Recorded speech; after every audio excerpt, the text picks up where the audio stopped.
அதனால அது கட்சியாங்க அது. சேகர் பாபு சொன்ன மாதிரி பால்வாடி கட்சி அது. பாருங்க, நேற்று அவ்வளோ இங்கே போராட்டங்கள் நடக்குது. இன்னைக்கு காலையில் கூட காமராஜர் சாலையில் நான் வரும்போது பார்த்துட்டு வரேன், அந்த ஆசிரியர்கள், இடைநிலை ஆசிரியர் போராட்டம் நடத்தி தான் குண்டு கட்டாக கைது பண்ணிட்டு இருக்கிறாங்க. நேற்றும் அதே மாதிரி நடந்தது. ஒரு சின்ன பையனுக்கு வாயில் அடிபட்டுச்சு அந்த போராட்டத்தில், அம்மா கூட வந்த ஒரு பையனுக்கு. அப்போ இந்த மாதிரிலாம் வந்து பெண்கள் எல்லாத்தையும் தூக்கிட்டு போய் ஏற்றுறது, வலுக்கட்டாயமாக கைது பண்ணுறதெல்லாம் நடக்குது. இன்னொரு பக்கம் செவிலியர்கள் போராடிட்டு இருக்காங்க.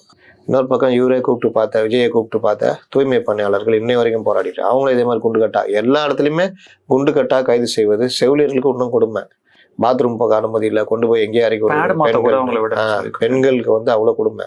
இவ்வளோ நடந்துகிட்டு இருக்குது. இதை பற்றி கொஞ்சம் கூட இந்த கட்சியில ஒருத்தர் கூட கவலைப்படலன்றேன்.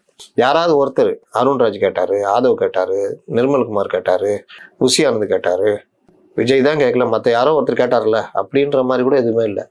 ஊரே ஒரு பக்கம் போராடிட்டு இருக்குது. இவங்க உட்காந்துட்டு இது ஆடியோ எதிர்க்கிறாங்களா சார் திமுக ஆடியோ லான்ச் போயிட்டு நீங்க பாருங்க, இவர் வந்து எதற்கான பிராண்டு நான் திரும்ப திரும்ப சொல்றேன், அதுக்கு தான் சொல்றேன். ஆடியோ லான்ச்ல அவர் எவ்வளவு துள்ளலா இருந்தா பாத்தீங்களா? டான்ஸ் வழக்கமா டான்ஸ்லாம் ஸ்டெப்லாம் வாய்ப்பே இல்லை சார், வாய்ப்பே இல்லை. அங்க போய் டான்ஸ் ஆடிட்டு இருக்காரு. இவர் வந்து எப்படிங்க தமிழ்நாடு வழிகாட்டுவாரு?